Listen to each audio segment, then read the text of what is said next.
Story time audio ബുക്സിലേക്ക് എല്ലാവർക്കും സ്വാഗതം. ജോസി വാഗമറ്റം എഴുതിയ നോവൽ ചാവുകടൽ. ബലൂണുകളും തോരണങ്ങളും വൈദ്യുത ദീപങ്ങളും കൊണ്ട് അലങ്കരിച്ച ഹാളിൽ വെള്ളവിരി വച്ച മേശപ്പുറത്ത് വലിയ കേക്ക് സ്ഥാപിച്ചിട്ടുണ്ടായിരുന്നു. വിശിഷ്ട വസ്ത്രങ്ങൾ അണിഞ്ഞ ഡാൻഡസ് അവിടേക്ക് ആഗതനായി. താലത്തിൽ വച്ചിരുന്ന വെട്ടിത്തിളങ്ങുന്ന കത്തിയെടുത്ത് കയ്യിൽ പിടിച്ചിട്ട് അവൻ കേക്കിന് ചുറ്റും എരിഞ്ഞുകൊണ്ടിരുന്ന 13 മെഴുകുതിരികൾ ഊതിക്കെടുത്തി. ചുറ്റും നിന്ന അതിഥികൾ ഹാപ്പി ബർത്ത്ഡേ ടു യു ഉച്ചത്തിൽ പാടിക്കൊണ്ടിരിക്കെ അവൻ കത്തികൊണ്ട് കേക്ക് മുറിച്ചു. സൈമൺ തരകൻ ഒരു കഷ്ണം കേക്ക് അവൻ്റെ വായിൽ വെച്ചുകൊടുത്തു. ഒരു കഷ്ണം അവൻ സൈമൺ തരകനും വെച്ചുകൊടുത്തു. ഇനി എൽസമ്മയുടെ വീതം. അവൻ എൽസമ്മയ്ക്കും കേക്ക് വായിൽ വെച്ച് നൽകി. ആരോ ഹാളിൻ്റെ പിൻവാതിൽ തുറന്നപ്പോൾ അകത്തേക്ക് ശക്തിയായി കാറ്റ് തള്ളിക്കയറി. ഇതുവരെ അതിനെ തടഞ്ഞു നിർത്തിയതിൻ്റെ പ്രതിഷേധമെന്നോണം കാറ്റ് അലയലയായി അടിച്ചുകൊണ്ടിരുന്നു. റേഡിയോയിലും ടി വിയിലും കണ്ടായിരുന്നു മുന്നറിയിപ്പ്. 100 കിലോമീറ്റർ വരെ വേഗത്തിൽ കാറ്റ് വീശുമെന്ന് ആരോ പറഞ്ഞു. ന്യൂനമർദ്ദമാണെന്നാ കാലാവസ്ഥക്കാർ പറയുന്നേ. ചിലപ്പോൾ ഭയങ്കര മഴയും പെയ്തേക്കും. ആ ടി വി ഒന്ന് വെച്ച് നോക്കിയാൽ അറിയാം. വള്ളങ്ങൾ കടലിൽ പോയിട്ടില്ലേ? വേറൊരാൾ ആരോടെന്നില്ലാതെ പറഞ്ഞു. Simon Tharakan T V on ചെയ്തു. വാർത്താ ചാനൽ വെച്ചപ്പോൾ മുന്നറിയിപ്പ് വീണ്ടും വന്നു. മത്സ്യബന്ധനത്തിന് കടലിൽ പോകുന്നവരുടെ ശ്രദ്ധയ്ക്ക് എന്നെഴുതി കാണിക്കുന്നത് കൂടാതെ കമൻട്രിയും ഉണ്ടായിരുന്നു. മണിക്കൂറിൽ 100 കിലോമീറ്റർ വേഗത്തിൽ കാറ്റ് വീശുന്നതിനും പേമാരിക്കും കോളിളക്കത്തിനും സാധ്യതയുള്ളതിനാൽ മത്സ്യത്തൊഴിലാളികൾ കടലിൽ പോകരുതെന്നായിരുന്നു മുന്നറിയിപ്പിൻ്റെ ഉള്ളടക്കം. പോയ വള്ളങ്ങളും ബോട്ടുകളും എന്തു ചെയ്യും? സൈമൺ തരകൻ വിലപിച്ചു. അയാളുടെ പല വള്ളങ്ങളും ബോട്ടുകളും ഇപ്പോൾ കടലിലുണ്ട്. കടലിലുള്ള വള്ളങ്ങളും ബോട്ടുകളും തിരിച്ചു പോരണമെന്ന് വയർലെസ്സിലും റേഡിയോയിലും ഫോണിലുമൊക്കെ അലർട്ട് മെസ്സേജ് കൊടുക്കുന്നുണ്ട്. കൂടാതെ ടി വിയിലും റേഡിയോയിലുമുണ്ട്. ഒരാൾ അത് പറഞ്ഞു തീർന്നതും കറണ്ട് പോയി. ഉടൻ ഇൻവെർട്ടർ ലൈറ്റുകൾ തെളിഞ്ഞു. ചെല്ലിക്കടപ്പുറത്തെ വീട്ടിൽ ഇരുട്ടത്തിരുന്ന് പ്രാർത്ഥിക്കുകയായിരുന്നു എമിലി. ശ്രീമുരുകനിൽ കടലിൽ പോയിരിക്കുകയാണ് ശൗര്യക്കുട്ടി. മറിയമ്മയുടെ വീട്ടിൽ റേഡിയോ ഉള്ളതിനാൽ അവിടെ പോയി നിന്ന് കുഞ്ഞന്ന വിവരങ്ങൾ ശേഖരിക്കുന്നുണ്ട്. ചെല്ലിക്കടപ്പുറത്തെ ഒരു വീട്ടിലും കറണ്ടില്ല. മൊബൈൽ ഫോൺ ഉള്ളവർ ഇപ്പോൾ കടലിൽ വള്ളങ്ങളിലൂടെ തങ്ങളുടെ വേണ്ടപ്പെട്ടവരുമായി ബന്ധപ്പെടാൻ ശ്രമിച്ചുകൊണ്ടിരുന്നു. രാത്രി 9 മണി കഴിഞ്ഞപ്പോൾ കാറ്റിനൊപ്പം മഴയും കൂടി ആർത്തലച്ച് പെയ്തു തുടങ്ങി. എമിലി കൊണ്ടുകൊടുത്ത നമ്പറിൽ പലതവണ മറിയമ്മ ശൗര്യക്കുട്ടിയെ വിളിച്ചു നോക്കി. ഔട്ട് ഓഫ് കവറേജ് ഏരിയ എന്ന പല്ലവി മാത്രം തുടരെ കേട്ടു. 10 മണി കഴിഞ്ഞപ്പോഴേക്കും കടലാക്രമണത്തെക്കുറിച്ചുള്ള റേഡിയോ വാർത്തകൾ വന്നു തുടങ്ങി. തീരപ്രദേശങ്ങളിൽ പലയിടത്തും രൂക്ഷമായ കടലാക്രമണമാണെന്നും പല വീടുകളും തിരയിടിയേറ്റ് നിലം പൊത്തിയെന്നും വള്ളങ്ങളും വലകളും ഒഴുകിപ്പോയെന്നും വാർത്ത വന്നുകൊണ്ടിരുന്നു. എമിലിയും കുഞ്ഞനെയും കൂടി ഡെന്നിച്ചനെയും ജാനറ്റിനെയും കൂട്ടി മുട്ടിന്മേൽ നിന്ന് 53 മണി ജപം ചൊല്ലിത്തുടങ്ങി. അത് ശൗര്യക്കുട്ടിയുടെ രക്ഷയ്ക്ക് വേണ്ടിയായിരുന്നു. ഈ സമയം നടുക്കടലിൽ ശ്രീമുരുകനെ രാക്ഷസ തിരകൾ കളിപ്പാട്ടം പോലെ എറിഞ്ഞു കളിക്കുകയായിരുന്നു. ഒരു രാക്ഷസ തിരക്കൈയിൽ നിന്ന് മറുകൈയിലേക്ക്, അതിനുശേഷം തിരക്കുഴിയിലേക്ക്. വള്ളപ്പടികളിൽ അള്ളിപ്പിടിച്ച് കിടക്കുകയാണ് പണിക്കാരെല്ലാവരും. വള്ളത്തിലുണ്ടായിരുന്ന സാധനങ്ങളെല്ലാം തെറിച്ച് കടലിൽ വീണു കഴിഞ്ഞു. അതിശക്തമായ ഒരു കൂറ്റൻ തിരയിൽ കുത്തനെ ഉയർന്ന വള്ളം അടുത്ത തിരയ്ക്ക് മുമ്പുള്ള പാതാളക്കുഴിയിലേക്ക് നിലം പതിച്ചു. വള്ളത്തിൽ നിന്ന് ആരൊക്കെയോ തെറിച്ചു പോയതിൻ്റെ നിലവിളി ഇരുട്ടിൽ നിന്ന് ശൗര്യക്കുട്ടി കേട്ടു. അടുത്ത തിര വള്ളത്തെ ഒരു കുന്നിനും ഇത് എന്ന പോലെ ഉയർത്തിയിട്ട് താഴേക്കിട്ടു. ശൗര്യക്കുട്ടി പിടിവിട്ട് തെറിച്ച് കടലിൽ വീണു. കടലിൻ്റെ ഗർജനത്തിനു മീതെ ആരുടെയൊക്കെയോ കൂക്കിവിളി ശൗര്യക്കുട്ടി കേൾക്കുന്നുണ്ടായിരുന്നു. വള്ളം എവിടെയാണെന്ന് കാണാൻ വയ്യ. കടലിൽ താണുപോകാതിരിക്കാനാണ് ഒന്നാമതായി ശ്രമിക്കേണ്ടതെന്ന് ശൗര്യക്കുട്ടിക്കറിയാം. എത്ര നേരം വേണമെങ്കിലും ഒരു പൊങ്ങുതടി പോലെ പൊന്തിക്കിടക്കാൻ അവന് കഴിയും. കടലുമായുള്ള കളി അവൻ ഇന്നോ ഇന്നലെയോ തുടങ്ങിയതല്ല. തിര വന്നുയർത്തുമ്പോൾ അവനും ഒരു റബ്ബർ പന്ത് പോലെ അതിനു മീതെ പൊന്തും. തിര മറിച്ചിടുമെന്ന് തോന്നിയാൽ ആ കുരുക്കിൽ നിന്ന് കുതിച്ചു കയറും. ശ്രീമുരുകനിലെ ഓരോരുത്തരെയും അവൻ പേരിൻ്റെ കൂടെ ചേട്ടാ എന്ന സംബോധന ചേർത്ത് അലറി വിളിച്ചുകൊണ്ടിരുന്നു. ആരുടെയും മറുപടിയില്ല. തിരക്കൈയിൽ ഉയരുമ്പോൾ ദൂരെ എവിടെയൊക്കെയോ വള്ളങ്ങളിലെയും ബോട്ടുകളിലെയും വെളിച്ചം കാണാനുണ്ട്. അടുത്ത തിരയ്ക്ക് അത് മറയും. തങ്ങളുടെ വള്ളം മറിഞ്ഞ ഭാഗത്തേക്ക് ഏതെങ്കിലും വള്ളമോ ബോട്ടോ വരുന്നുണ്ടോ എന്നവൻ പലവട്ടം നോക്കി. ഒന്നും കാണുന്നില്ല. ആരുടെയും ശബ്ദം കേൾക്കാനില്ല. നീന്തി രക്ഷപ്പെടുക അസാധ്യമാണെന്ന് ശൗര്യക്കുട്ടിക്ക് തോന്നി. 12 കിലോമീറ്ററോളം ദൂരമുണ്ട് കരയിലേക്ക്. കര കാണാൻ വയ്യ. തിരമാലയിൽപ്പെട്ട് ഒഴുകുന്നതിനിടയിൽ പിൻ്റെ ഉച്ചയുടെ ശബ്ദം ശൗര്യക്കുട്ടി കേട്ടു. എടാ ശൗര്യക്കുട്ടിയെ, നീ എവിടെയാ? പിന്റോച്ചിയുടെ വിളി അര കിലോമീറ്റർ അകലെ നിന്നാണെന്ന് ശൗര്യക്കുട്ടിക്ക് തോന്നി. ഞാനിവിടെ ഉണ്ടേ, ശൗര്യക്കുട്ടി വിളിച്ചലറി. എൻ്റെ ഒച്ച കേൾക്കുന്നിടത്തേക്ക് വാടാ. പിന്നെ ഒരു ചീത്ത വിളിയായിരുന്നു. പിന്റോച്ചി വീണ്ടും വീണ്ടും പലരെയും വിളിക്കുന്നത് ശൗര്യക്കുട്ടി കേട്ടു. ആ ശബ്ദം കേൾക്കുന്നിടം ലക്ഷ്യം വെച്ച് അവൻ നീന്തി. വള്ളത്തിൽ നിന്ന് തെറിച്ചുപോയ ചില സാധനങ്ങൾ കടലിൽ അവിടെ അവ്യക്തമായി അവൻ കണ്ടു. കന്നാസുകൾ, വലയുടെ പൊന്ത്, പലക കഷ്ണങ്ങൾ. പിന്റോ ചേട്ടാ, ശൗര്യക്കുട്ടി അലറി വിളിച്ചു. അപ്പോൾ പിന്റോച്ചിയുടെ മറുപടി കൂക്കിൾ വിളിയായി എത്തി. ആ ശബ്ദത്തിന് നേർക്ക് വീണ്ടും അവൻ കുതിച്ചു.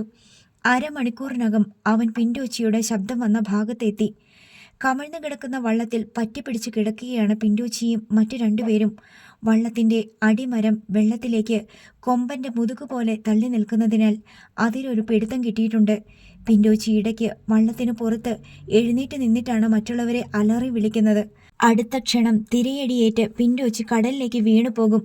വീണ്ടും പരതി പിടിച്ച് വള്ളത്തിൻ്റെ പുറത്ത് കയറും. ശൗര്യക്കുട്ടിയും നീന്തി വന്ന് കമിഴ്ന്നു കിടക്കുന്ന വള്ളത്തിൽ പിടിച്ചു. മഴ ആർത്തലച്ച് പെയ്യുന്നുണ്ടായിരുന്നു. ശൗര്യക്കുട്ടി ആകാശത്തേക്ക് വായി തുറന്നു വെച്ച് നാവിൽ വീണ് കിട്ടുന്ന ജലഗണങ്ങൾ നുണഞ്ഞിറങ്ങി പരവേശമടക്കി. ഇടിമിന്നലിന്റെ വെളിച്ചത്തിൽ ഇടയ്ക്കിടെ കടൽ പരപ്പ് ഒരു ഞൊടി നേരത്തേക്ക് തെളിഞ്ഞു മായുമ്പോൾ നുരയും പതയും അലമാലകളും മാത്രമേ കാണാനുള്ളൂ.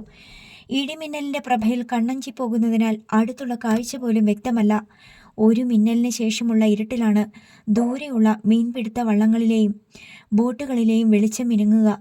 വിദൂര ചക്രവാളത്തിൽ തിളങ്ങുന്ന നക്ഷത്രങ്ങൾ ചിലപ്പോൾ മത്സ്യബന്ധന ബോട്ടുകളിലെ വെളിച്ചമായി പലപ്പോഴും തെറ്റിദ്ധരിക്കപ്പെടുകയും ചെയ്യാറുണ്ട്. കമിഴ്ന്നു കിടന്ന വള്ളത്തിന് മീതേ കയറി നിന്ന് പിന്റോച്ചി വീണ്ടും സഹപ്രവർത്തകരെ അലറി വിളിച്ചുകൊണ്ടിരുന്നു. ഒരു പലക കഷ്ണത്തിൽ പിടിച്ച് വത്സപ്പൻ നീന്തി വരുന്നത് ശൗര്യക്കുട്ടി മിന്നൽ വെളിച്ചത്തിൽ കണ്ടു. വള്ളത്തിൽ നിന്ന് കെട്ടുപൊട്ടി ഊർന്നുപോയ വലക്കരികെ കൂടിയാണ് വത്സപ്പൻ നീന്തി നിന്ന് അടുത്ത മിന്നൽ പ്രഭയിൽ ശൗര്യക്കുട്ടി കണ്ടു. വത്സപ്പൻ ചേട്ടോ, വല അങ്ങോട്ട് പോകല്ല്, വലയുണ്ട്. ശൗര്യക്കുട്ടി എണീറ്റ് വള്ളപ്പുറത്ത് നിന്ന് കന്നമരം പോലെ അമറി. മഴയുടെയും കാറ്റിൻ്റെയും ഇരമ്പലിൽ അതൊന്നും വത്സപ്പൻ്റെ ചെവിയിലെത്തിയില്ല.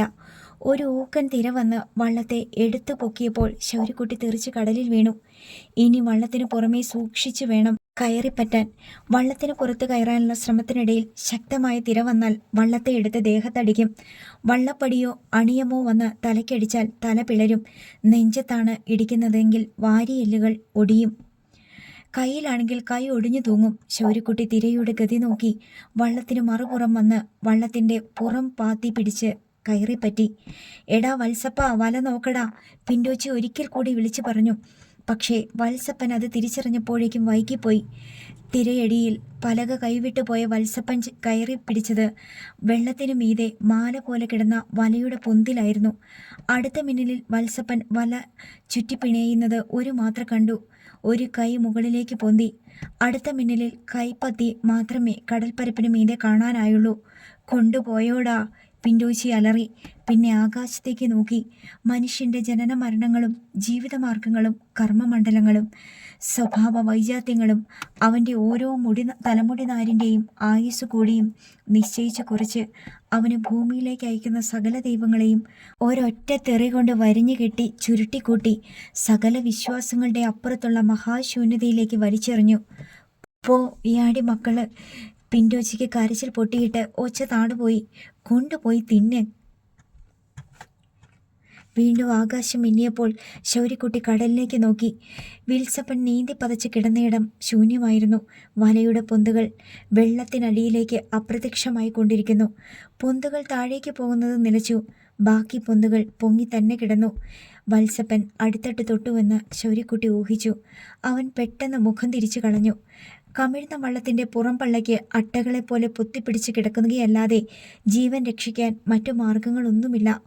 1 മണിക്കൂറിന് ശേഷം ശിവരാജൻ ഒരു കന്നാസുമായി നീന്തി വന്നു. വള്ളം മറിഞ്ഞപ്പോൾ തെറിച്ചുപോയ ശിവരാജൻ കടലിൽ പതച്ചു കിടന്നു. അപ്പോഴാണ് മിന്നൽ തിളക്കത്തിൽ മുക്കാലും ഒഴിഞ്ഞ വലിയ കന്നാസ് കടലിൽ ഒഴുകുന്നത് കണ്ടത്. അതിൽ നീന്തി പിടിച്ച് ഇത്രയും സമയം കിടന്നു. കടലൊഴുക്കിൽപ്പെട്ട വള്ളം ഇതിനകം കുറേ നീങ്ങിപ്പോയിട്ടുണ്ടായിരുന്നു. മഴയുടെ ശക്തി അല്പം ക്ഷയിച്ചപ്പോൾ മിന്നൽ വെളിച്ചത്തിൽ വള്ളത്തിന് മീതെ കയറി നിൽക്കുന്ന പിന്റോച്ചിയെ ഒരു മാത്ര കണ്ടു. ആ ലക്ഷ്യം കണക്കാക്കി നീന്തി വരികയായിരുന്നു. പിന്റോച്ചിയും ശൗര്യക്കുട്ടിയും കൂടി ശിവരാജനെ വലിച്ച് വള്ളത്തിന് മീതെ കയറ്റി. ഇനി കടലിലേക്ക് തെറിച്ചു വീഴാതെ അള്ളിപ്പിടിച്ച് കിടക്കുകയേ നിവർത്തിയുള്ളൂ. കാറ്റും മഴയും കോളിളക്കവും ഇതിനേക്കാൾ രൂക്ഷമാവുകയാണെങ്കിൽ പിന്നെ രക്ഷയില്ല. ശൗര്യക്കുട്ടിയും കൂട്ടരും സകല ദൈവങ്ങളെയും വിളിച്ച് ജീവനു വേണ്ടി കേണപേക്ഷിച്ചു. ആ നേരത്ത് അവർക്ക് നഷ്ടപ്പെട്ട എഞ്ചിനോ വലയോ വള്ളമോ ആയിരുന്നില്ല വലുത്, ജീവൻ മാത്രമായിരുന്നു. എന്തൊക്കെ നഷ്ടപ്പെട്ടാലും വേണ്ടില്ല, ജീവൻ മാത്രം രക്ഷപ്പെട്ട് കിട്ടിയാൽ മതി. വത്സപ്പൻ്റെ ദാരുണാന്ത്യം അവർ നേരിൽ കണ്ടതാണ്. വള്ളത്തിൽ നിന്ന് തെറിച്ച് കടലിൽ വീണ സെവാട്ടിയെയും കനകരാജനെയും പറ്റി ഒരറിവുമില്ല. അവർക്ക് കടലിൽ താണുപോകാതെ പിടിച്ചു കിടക്കാൻ എന്തെങ്കിലും കിട്ടിയിട്ടുണ്ടെങ്കിൽ മാത്രമേ പ്രതീക്ഷയ്ക്ക് വകയുള്ളൂ. മഴ ശമിച്ചപ്പോൾ പിൻഡൂച്ചി വീണ്ടും വള്ളത്തിൻ്റെ അടിമരത്തിന് ഇരുവശവും കാൽ കവച്ചു നിന്ന് ചുറ്റുമുള്ള കടലിനെ നോക്കി ആർത്തലറി വിളിച്ചു. സെവാട്ടിയും കനകരാജനും എവിടെയെങ്കിലും പൊന്തിക്കിടപ്പുണ്ടെങ്കിൽ പിൻഡോച്ചിയുടെ വിളി കേൾക്കണം. കടലിരമ്പം അല്ലാതെ ഒരിടത്തു നിന്നും ഒരു മറുപടിയും ഉണ്ടായില്ല. രാത്രിയിലുടനീളം കരയിൽ കടലാക്രമണം രൂക്ഷമായിരുന്നു.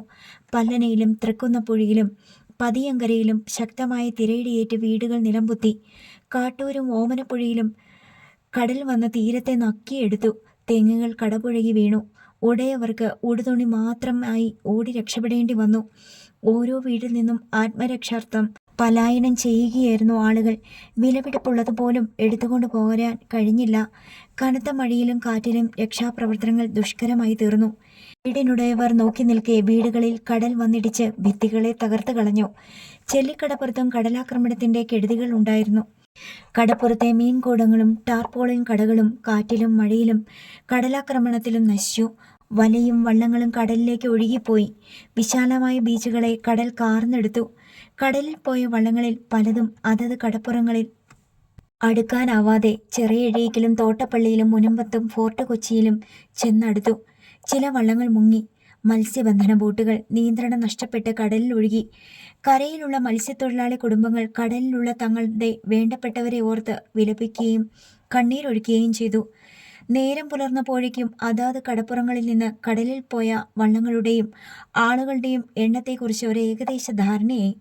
കാണാതായ വള്ളങ്ങളെയും മത്സ്യത്തൊഴിലാളികളെയും തേടി കോസ്റ്റ് ഗാർഡ്സും നേവിയും തെരച്ചിൽ ആരംഭിച്ചു. അതുകൂടാതെ തോട്ടപ്പള്ളിയിൽ നിന്നും ചെറിയഴീക്കിൽ നിന്നും വള്ളങ്ങളിലും ബോട്ടിലും ആളുകൾ തെരച്ചിലിന് പോയി. കടലിന് അപ്പോഴും അലിവൊന്നും ഉണ്ടായിരുന്നില്ല. കടൽ കാറ്റിലും കോളിലും പെട്ട് ഇളകി മറിഞ്ഞുകൊണ്ടിരുന്നു. എമിലി നേരം പുലർന്നപ്പോൾ മുതൽ കടപ്പുറത്ത് ചെന്ന് നിൽപ്പാണ്. ശൗര്യക്കുട്ടിയെപ്പറ്റി ഒരറിവുമില്ല. ശൗര്യക്കുട്ടി കയറിപ്പോയ ശ്രീമുരുകനെ പറ്റിയും വിവരമൊന്നുമില്ല. കോസ്റ്റ് ഗാർഡ്സും നേവിയും കൂടി കരയ്ക്ക് കൊണ്ടുവരുന്ന മീൻപിടുത്ത വള്ളങ്ങളിലൊന്നിനും ശ്രീമുരുകൻ എന്ന പേരില്ല. അതിൽ കയറിപ്പോയ മത്സ്യത്തൊഴിലാളികളുമില്ല. കാലത്ത് 11 മണിയോടെ വലയിൽ കുരുങ്ങി പൊന്തിക്കിടന്ന വത്സപ്പൻ്റെ മൃതദേഹം കോസ്റ്റ് ഗാർഡ്സ് കണ്ടെത്തി. വത്സപ്പൻ ശ്രീമുരുകനിലെ മത്സ്യത്തൊഴിലാളിയാണെന്ന വിവരം എമിലിയുടെ വീട്ടിലുമെത്തി. അതോടെ ശൗര്യക്കുട്ടി പോയ ശ്രീമുരുകൻ വള്ളം മുങ്ങുകയോ അപകടത്തിൽപ്പെടുകയോ ചെയ്തിട്ടുണ്ടെന്ന് ഉറപ്പായി. എമിലിയുടെ വീട്ടിൽ ശ്മശാന മുകുതിയായി. കുഞ്ഞണ്ണയും ജാനറ്റും ശൗര്യക്കുട്ടിക്ക് ഒരാപത്തും വരാതിരിക്കാൻ വേണ്ടി നേർച്ച നേരുകയും ആർത്തുങ്കൽ പുണ്യാളിനോടും വേളാങ്കണ്ണി മാതാവിനോടും കണ്ണീരോടെ പ്രാർത്ഥിക്കുകയും ചെയ്തു.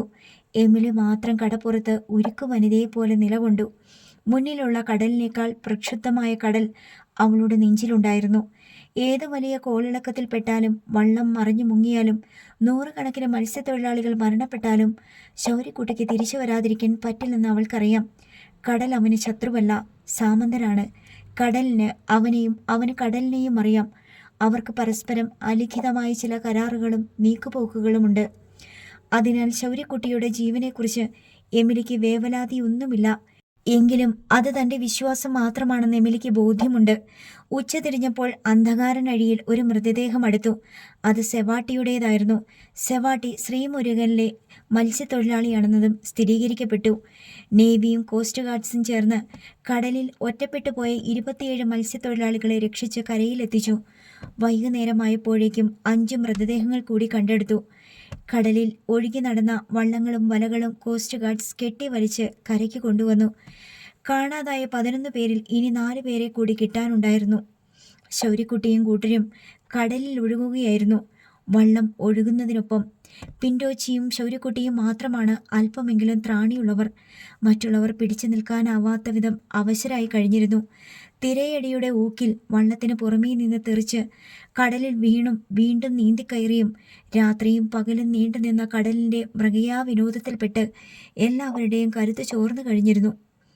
വള്ളത്തിനു മീതെ നിന്ന് ഊർന്നു പോകുന്നവനെ പിടിച്ചു കയറ്റാൻ മറ്റുള്ളവർ കൂടി കിണഞ്ഞു ശ്രമിക്കേണ്ടി വന്നു. പിൻഡോച്ചി ഉടുതുണി വലിച്ചു കീറി പിരിച്ചു കെട്ടി ഒരു ചരടുണ്ടാക്കി അരയിൽ ചുറ്റിയിട്ടിരുന്നു. വെള്ളത്തിലേക്ക് വീണു പോകുന്നവന് അതിൻ്റെ തുമ്പിട്ട് കൊടുക്കും. അതിൽ പിടിച്ചു വലിച്ചു കയറ്റും. ചിലപ്പോൾ തിരയടിയേറ്റ് വള്ളം തന്നെ ചെരിഞ്ഞു പോകും. അപ്പോൾ എല്ലാവരും കൂടി കടലിലേക്ക് ഊർന്നു വീഴും. വീണ്ടും വള്ളത്തിൽ കയറിപ്പറ്റും. ഉച്ച തിരിഞ്ഞപ്പോൾ ചക്രവാളത്തിന്റെ വക്കിൽ ഒരു ബോട്ട് പ്രത്യക്ഷപ്പെട്ടു. അല്പമെങ്കിലും കരുത്ത് അവശേഷിക്കുന്ന പിൻഡോച്ചിയും ശൗര്യയും വള്ളപ്പുറത്ത് കയറി നിന്ന് കൂക്കി വിളിച്ചും അലറിയും ബഹളം വെച്ചു. മദം പൊട്ടിയ ആനയുടെ പുറത്ത് കയറി നിന്ന് ബാലൻസ് പിടിച്ചു നിൽക്കാൻ ശ്രമിക്കുന്നതിനേക്കാൾ ശ്രമകരമാണ് ക്ഷോഭിച്ച കടലിൽ മറിഞ്ഞ തോണിപ്പുറത്ത് കയറി നിൽക്കുന്നത്. വള്ളം അടുത്തടുത്ത് വന്നുകൊണ്ടിരുന്നു. ബോധം മറിഞ്ഞും കടലിൽ വീഴുമ്പോൾ ബോധം തെളിഞ്ഞും കൂട്ടുകാർ വലിച്ചു കയറ്റിയും പിന്നെയും ബോധം മറിഞ്ഞും അവശനായി പോയ ശിവരാജനെ താങ്ങി നിർത്താൻ പാടുപെടുകയാണ് ശൗര്യക്കുട്ടിയും പിൻഡോച്ചിയും. ഒന്നയഞ്ഞു പോയാൽ, ക്ഷീണത്തിൽ ഒരൽപ്പം അലസത കാണിച്ചാൽ ഒരു ജീവൻ ഊർന്നു പോകുന്നത് മരണത്തിലേക്കാണ്. ചക്രവാളത്തിൽ പൊട്ടുപോലെ കാണപ്പെടുന്ന വള്ളം തങ്ങളെ കണ്ടിട്ടുണ്ടെങ്കിൽ അടുത്തെത്താൻ മണിക്കൂറുകൾ എടുക്കുമെന്ന് ശൗര്യക്കുട്ടിക്കറിയാം. വള്ളത്തിൻ്റെ വലിപ്പം ക്രമേണ വർദ്ധിച്ചു വന്നു. അത് തങ്ങളുടെ നേർക്കാണ് വരുന്നതെന്ന് ശൗര്യക്കുട്ടിക്കും പിൻഡോയ്ക്കും മനസ്സിലായി. ബോധക്കേടിലേക്ക് വഴുതി വീഴുന്ന ശിവരാജന്റെ ചെകിട്ടത്ത് മാറി മാറി അടിച്ച് അയാളെ ഉണർത്താൻ ശ്രമിച്ചുകൊണ്ട് പിൻഡോച്ചി കൂടെ കൂടെ പറഞ്ഞു, "അവര് വരുന്നുണ്ടടാ, അരമണിക്കൂറും കൂടെ പിടിച്ചു നിൽക്ക്." കുറേ സമയം കഴിഞ്ഞ് ശൗര്യക്കുട്ടി വള്ളത്തിന് മീതെ കയറി എത്തിക്കുത്തി നോക്കി. മറ്റേ വള്ളം തങ്ങളുടെ നേർക്ക് തന്നെയാണ് വരുന്നത്. ശൗര്യക്കുട്ടി അതിൻ്റെ പേര് വായിച്ചു. സാഗരകന്യക. വള്ളത്തിലെ എഞ്ചിനുകളുടെ ഇരമ്പലും മണ്ണെണ്ണയുടെ മണവും ശൗര്യക്കുട്ടി ഒരിക്കലും ഇഷ്ടപ്പെട്ടിരുന്നതല്ല. എന്നാൽ സാഗരകന്യകയുടെ ഇരമ്പം ഭാവസമ്പുഷ്ടമായ സംഗീതമായി അവൻ അനുഭവപ്പെട്ടു. സാഗരകന്യക അടുത്തു വന്നുകൊണ്ടിരുന്നു. ശൗര്യക്കുട്ടി എഴുന്നേറ്റ് ചാഞ്ചാടി നിന്നുകൊണ്ട് 2 കൈ ഉയർത്തിപ്പിടിച്ച് അവളെ സ്വാഗതം ചെയ്തു. അവൾ വേഗത കുറച്ച് ഒരു വശം ചെരിഞ്ഞ് ഒരർദ്ധവൃത്തം കടലിൽ രചിച്ച് മറിഞ്ഞ വള്ളത്തിനരികെ വന്ന് മുട്ടിയൊരുമി നിന്നു. ഒരാൾ വള്ളപ്പടിയിൽ എഴുന്നേറ്റ് നിന്ന് വിളിച്ചു ചോദിച്ചു, "ഞങ്ങൾ തോട്ടപ്പള്ളിന്ന് എത്ര പേര് പോയി?" 3 പേര് കാണാനില്ല, പിൻഡോച്ചി വിളിച്ചു പറഞ്ഞു. സാഗരകന്യകയിൽ നിന്ന് ആളും കയറും ലൈഫ് ബോയും കടലിലേക്ക് ഇറങ്ങി. ശ്രീമുരുകൻ സാഗരകന്യകയോട് ചേർന്ന് ബന്ധിക്കപ്പെട്ടു. വള്ളത്തിൻ്റെ പുറത്ത് പറ്റിപ്പിടിച്ച് കിടന്നവരെ ഓരോരുത്തരെയായി വള്ളത്തിലെത്തിച്ചു. കാണാതായവർക്കായി 1 കിലോമീറ്റർ ചുറ്റളവിൽ തെരച്ചിൽ നടത്തി. ആരെങ്കിലും കന്നാസിലോ ഡ്രമ്മിലോ പലകയിലോ പറ്റിപ്പിടിച്ച് കിടക്കുന്നുണ്ടെങ്കിൽ രക്ഷപ്പെടുത്തുകയായിരുന്നു ഉദ്ദേശം. ആരെയും കണ്ടെത്താനാകാതെ ഒടുവിൽ ശ്രീമുരുകനെയും കെട്ടിവലിച്ച് സാഗരകന്യക കരയിലേക്ക് തിരിച്ചു. ശൗര്യക്കുട്ടി വീണ്ടും ഒരിക്കൽ കൂടി ജീവനോടെ തിരിച്ചെത്തിയത് ചെല്ലിക്കടപ്പുറത്ത് ഒരു ദിവസത്തേക്ക് പ്രധാന വാർത്തയായി. ശൗര്യക്കുട്ടി ഏത് കരകാണാ കടലിൽ പോയാലും തിരിച്ചെത്തുമെന്ന ഉറച്ച വിശ്വാസത്തിന്റെ വിളക്കുമരത്തിന് കാവൽ നിന്ന എമിലി അവനെ കണ്ടപ്പോൾ വാവിട്ട് കരഞ്ഞുപോയി. കുഞ്ഞിനെയും ജാനറ്റും ആനന്ദ കണ്ണീർ വാർത്തു. ഡെന്നിച്ചൻ മാറിയും മറഞ്ഞു നിന്ന് ശൗര്യക്കുട്ടി എന്ന പ്രതിഭാസത്തെ അത്ഭുതത്തോടെ നോക്കി. അയൽക്കാരി പെണ്ണുങ്ങൾ ശൗര്യക്കുട്ടിയെക്കുറിച്ച് പറഞ്ഞ വാക്കുകൾ അവൻ്റെ ചെവിയിലും എത്തുന്നുണ്ടായിരുന്നു. ശൗര്യക്കുട്ടി ആരാ മോൻ? അവൻ 7-ാം കടലിൻ്റെ അക്കരെ പോയാലും തിരിച്ചു വരും. ശൗര്യയ്ക്ക് കച്ചിത്തുരുമ്പ് മതി. കടലിൽ എത്ര ദിവസം വേണമെങ്കിലും പിടിച്ചു കിടന്നോളും. ശൗര്യയ്ക്ക് കടലിനെ അറിയാം, കടലിന് ശൗര്യയെയും അറിയാം. ആളുകൾ ഇങ്ങനെയെല്ലാം പറയുമ്പോഴും ശൗര്യയുടെ വിചാരം ഇത്ര മാത്രമായിരുന്നു. ഭാഗ്യം കൊണ്ട് മാത്രമാണ് രക്ഷപ്പെട്ടത്. കടലിൻ്റെ മുന്നിൽ ശൗര്യാര്? ഒരൊറ്റ തിര മതി ശൗര്യയെ അടിച്ചൊതുക്കി ഒടിച്ചു മടക്കി കടലിനടിയിലേക്ക് വലിച്ചു താഴ്ത്താൻ. കടലിൻ്റെ അടുത്ത് ശൗര്യം കാട്ടിയിട്ട് കാര്യമില്ല. ബുദ്ധിയും ശക്തിയും ഒന്നിച്ച് പ്രവർത്തിക്കണം. കടലിലെ ആയിരക്കണക്കായ കാറ്റുകളെയും കോടിക്കണക്കായ തിരകളെയും അനുഭവങ്ങൾ കൊണ്ട് തിരിച്ചറിയണം. അപ്പോൾ മനസ്സിലാകും കടലിൽ വിരലിൽ എണ്ണാവുന്നത്ര കാറ്റുകളേ ഉള്ളൂ, വിരലിൽ എണ്ണാവുന്നത്ര തിരകളേ ഉള്ളൂ. ശൗര്യ ജീവനോടെ തിരിച്ചു വന്ന വാർത്ത കാരക്കാട്ട് ബംഗ്ലാവിലുമെത്തി. എന്നിട്ടും ചത്തില്ലല്ലോ നായിൻ്റെ മോൻ. സൈമൺ തരകൻ്റെ ആത്മകഥം നാവിൽ നിന്ന് പിടിവിട്ടുപോയി. അപ്പോൾ ആരാ നായ? എൽസമ്മ ആരോടെന്നില്ലാതെ ചോദിച്ചു. നിന്റെ അപ്പൻ. സൈമൺ തരകൻ എൽസമ്മയുടെ മുഖത്തിന് നേരെ ആട്ടിയിട്ട് കടന്നുപോയി. ചെല്ലിക്കടപ്പുറത്തും കടലാക്രമണം രൂക്ഷമായതിനാൽ ആരും പണിക്ക് പോകുന്നില്ല. മഴ പെയ്തുകൊണ്ടേയിരുന്നു. ആന്ധ്രാ തീരത്ത് ഓർക്കാപ്പുറത്ത് രൂപമെടുത്തു വന്ന ഒരു ന്യൂനമർദ്ദം കേരള തീരത്തെ പിടിച്ചുലച്ച് കടന്നു പോവുകയാണ്. വള്ളങ്ങളെല്ലാം കരയിൽ കയറ്റി വച്ചിരിക്കുകയാണ്. കടലിൽ പോകരുതെന്ന് സർക്കാർ റേഡിയോ വഴിയും പത്രങ്ങൾ വഴിയും TV ചാനലുകൾ കൂടിയും ദിവസേന മുന്നറിയിപ്പ് നൽകുന്നുണ്ട്. അതിനാൽ വൻകിട മത്സ്യബന്ധന ബോട്ടുകൾ ഒഴികെ മറ്റ് മീൻപിടുത്തക്കാരൊന്നും കടലിൽ പണിക്കിറങ്ങുന്നില്ല. വൻകിട ബോട്ടുകൾ ആഴക്കടലിൽ പോയി മീൻ പിടിക്കാനുള്ളവയാണ്.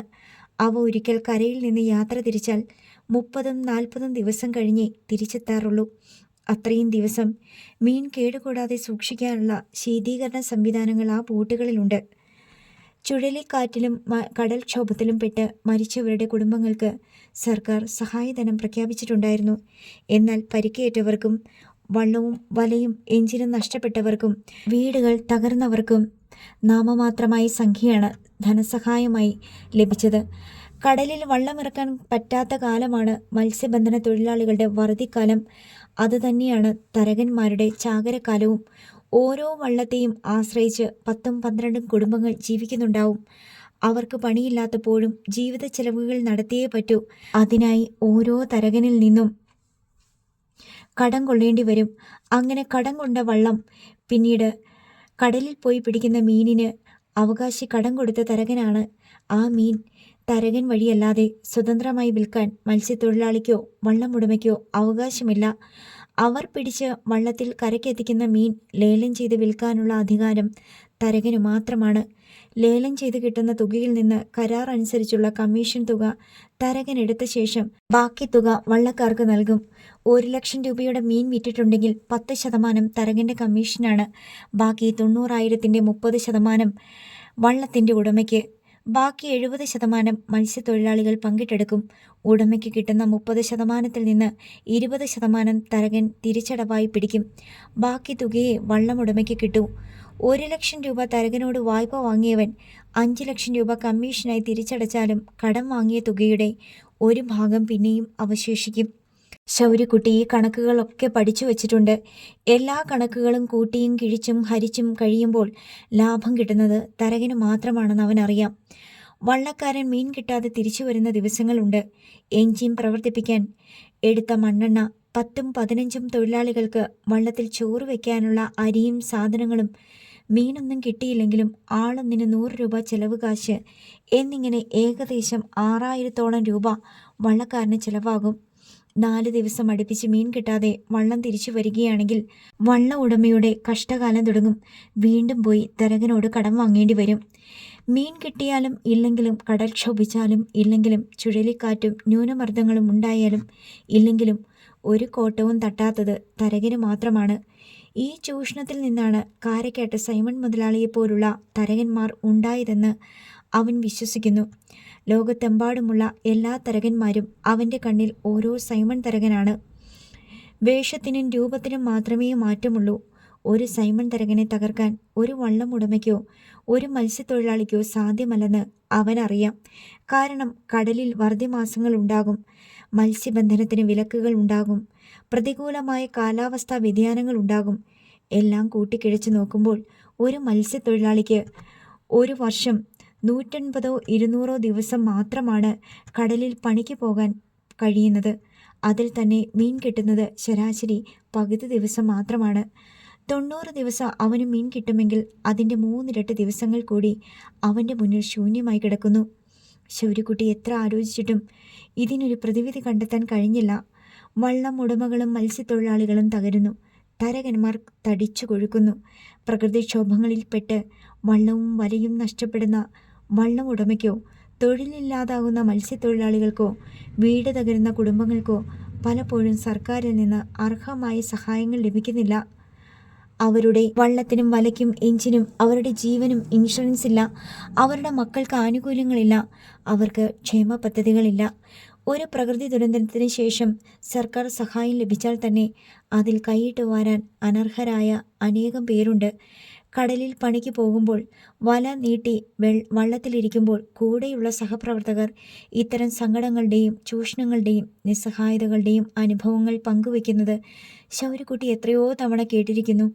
ഒരു സൈമൺ തരകനെ നേരിടാൻ അവൻ കണ്ട ഒരേയൊരു മാർഗം മറ്റൊരു സൈമൺ തരകനാവുക എന്നത് മാത്രമാണ്. ഒരു സൈമൺ തരകനെ തോൽപ്പിക്കാൻ മറ്റൊരു സൈമൺ തരകന് മാത്രമേ കഴിയൂ.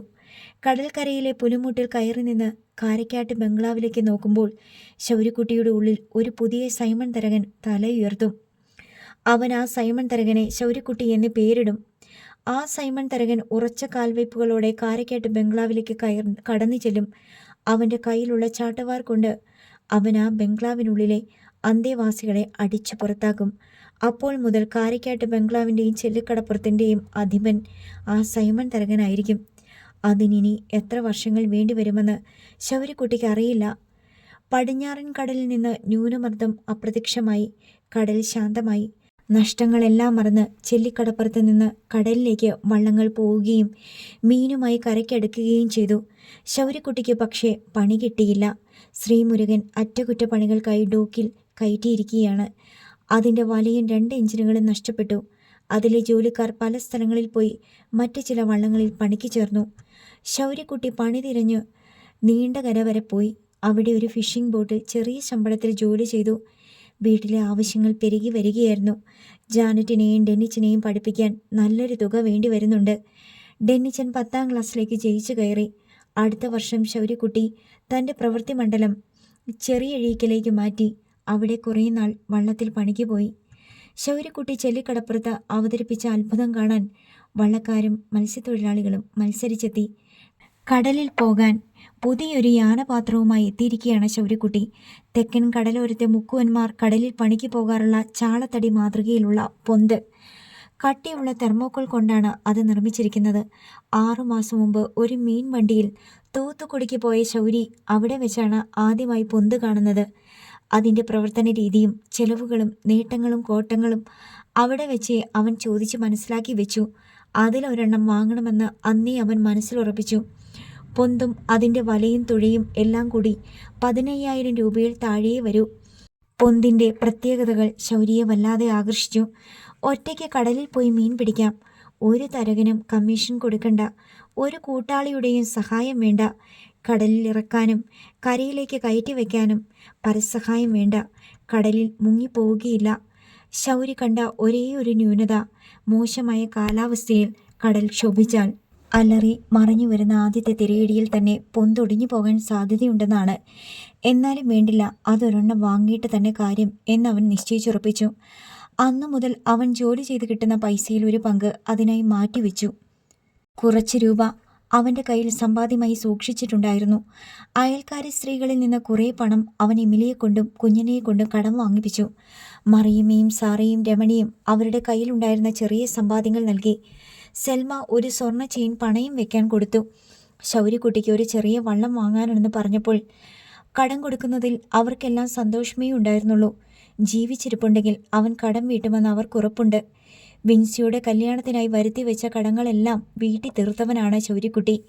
മാത്രമല്ല, ശൗര്യയുടെ ഔദാര്യം പല ഘട്ടങ്ങളിലും അയൽക്കാർ അനുഭവിച്ചിട്ടുണ്ട്. അവൻ കറിക്ക് കൊണ്ടുവരുന്ന മീനിൻ്റെ പങ്ക് കിട്ടാത്തവർ അവൻ്റെ വീടിൻ്റെ ചുറ്റുവട്ടത്തെങ്ങുമില്ല. അവരുടെ വീടുകളിൽ എന്തെങ്കിലും ചടങ്ങോ മംഗളകർമ്മങ്ങളോ നടക്കുമ്പോൾ അവൻ തന്നെ കൊണ്ടാകുന്ന പോലെ സാമ്പത്തികമായും കായികമായും അവരെ സഹായിക്കാറുണ്ട്. എന്നാലും ശൗര്യക്കുട്ടി വാങ്ങുന്ന വള്ളം എങ്ങനെയുള്ളതായിരിക്കുമെന്ന് ചെല്ലിക്കടപ്പുറത്തുകാർ സ്വപ്നത്തിൽ പോലും കരുതിയതല്ല. അവനെ തെക്കന്മാരെ കളിപ്പിച്ചതാ.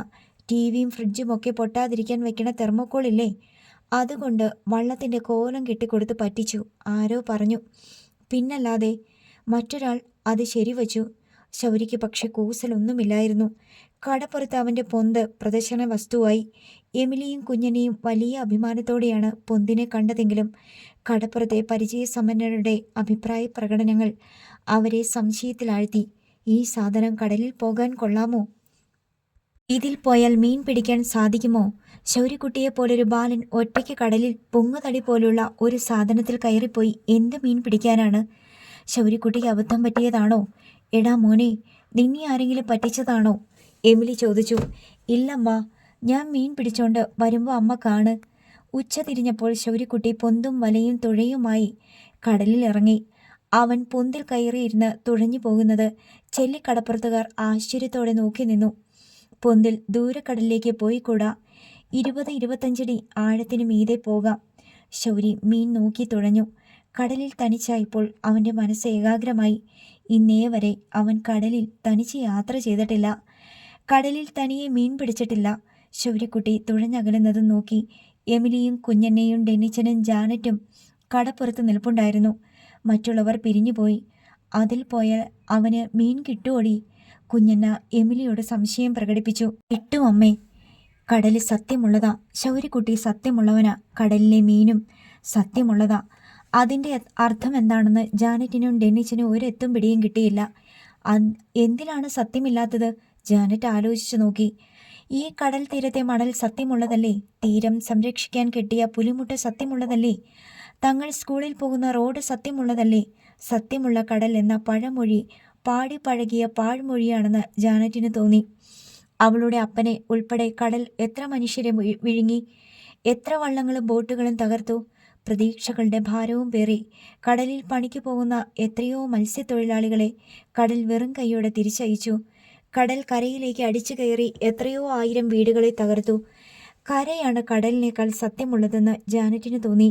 കര ഒരിക്കലും കടലിനെ ആക്രമിച്ചിട്ടില്ല. കടലിൻ്റെ ഒരു തുള്ളി പോലും ബലമായി പിടിച്ചെടുത്തിട്ടില്ല. കര അനങ്ങാതെ നിൽക്കുകയാണ്. കടലാണ് അർമാദിക്കുന്നത്, രോഷം കൊള്ളുന്നത്, ആക്രമിക്കുന്നത്, തകർക്കുന്നത്, കൊല്ലുന്നതും കടലാണ്. എന്നിട്ടിപ്പോൾ അമ്മ പറയുന്നു കടൽ സത്യമുള്ളതാണെന്ന്. ജാനറ്റ് അവളുടെ മനസ്സിൽ കടലിനോടുള്ള വിയോജിപ്പ് കോറിയിട്ടു. കുഞ്ഞെണ്ണയും ജാനറ്റും ഡെന്നിച്ചനും വീട്ടിലേക്ക് മടങ്ങി. നീ വരുന്നില്ലേ എമിലി? തിരിഞ്ഞു നിന്ന് കുഞ്ഞെണ്ണ ചോദിച്ചു. ഞാൻ വന്നേക്കാം. എമിലി കടപ്പുറത്ത് തന്നെ നിന്നു. അവിടെ നിന്നാൽ ശൗര്യക്കുട്ടിയുടെ പൊന്ത് കടലിൽ ഒരു പൊട്ടുപോലെ കാണാം. ചിലപ്പോൾ തിരക്ക് മറയും. അപ്പോൾ എമിലിയുടെ നെഞ്ചിൽ ആദ്യ കയറും. അല്പം കഴിയുമ്പോൾ വീണ്ടും കരട് പോലെ തെളിയും. വള്ളങ്ങളും ബോട്ടുകളും ഒക്കെ കടലിൽ അങ്ങ് നീങ്ങുന്നുണ്ട്. എങ്കിലും ശൗര്യക്കുട്ടിയുടെ സ്ഥാനം എമിലി മനസ്സിൽ ഉറപ്പിച്ചു നിർത്തി. ഏതാണ്ട് 1.5 മണിക്കൂർ കഴിഞ്ഞപ്പോൾ ശൗര്യക്കുട്ടിയുടെ പൊന്ത് വലുതാകുന്നത് അവർ കണ്ടു. അവൻ തിരിച്ചു വരികയാണ്. സാവധാനം അവൻ കരയ്ക്കടുത്തേക്ക് വന്നുകൊണ്ടിരുന്നു. എമിലി പോയി തിരയിൽ ഇറങ്ങി നിന്നു. പൊന്തിലിരുന്ന് തുഴയുകയാണ് ശൗര്യക്കുട്ടി. അമ്മയെ നോക്കി അവൻ ചിരിച്ചു. താൻ കടലിലിറങ്ങിയ ശേഷം അമ്മ തന്നിൽ നിന്ന് കണ്ണെടുത്തിട്ടില്ലെന്ന് അവന് മനസ്സിലായി. ശൗര്യക്കുട്ടിയുടെ പൊന്ത് കരയ്ക്കണഞ്ഞു. ശൗര്യയും എമിലിയും കൂടി അത് വലിച്ച് കടൽ വെള്ളത്തിൽ നിന്ന് കരയ്ക്ക് കയറ്റി. പൊന്തിൽ വലിച്ചു വാരി വെച്ച വലയിൽ മീനുകൾ വെള്ളി പോലെ തിളങ്ങുന്നു. മത്തി വലയായിരുന്നു അവൻ കടലിൽ വിരിച്ചത്. അതിലുടക്കിയ മീനുകളെ വല സഹിതം വലിച്ചിട്ട് പൊന്തിലിട്ട് കൊണ്ടുവരികയാണ്. കരയിൽ എത്തിച്ചിട്ട് വേണം ഉടക്കുവലയിലെ മീനുകളെ വലയിൽ നിന്ന് വേർപെടുത്താൻ. ശൗര്യക്കുട്ടി വല വിടർത്തി. അതിൻ്റെ വലക്കണ്ണികളിൽ മീനുകൾ ഉടക്കി കിടന്നു. അടുത്ത ഭാഗം നാളെ.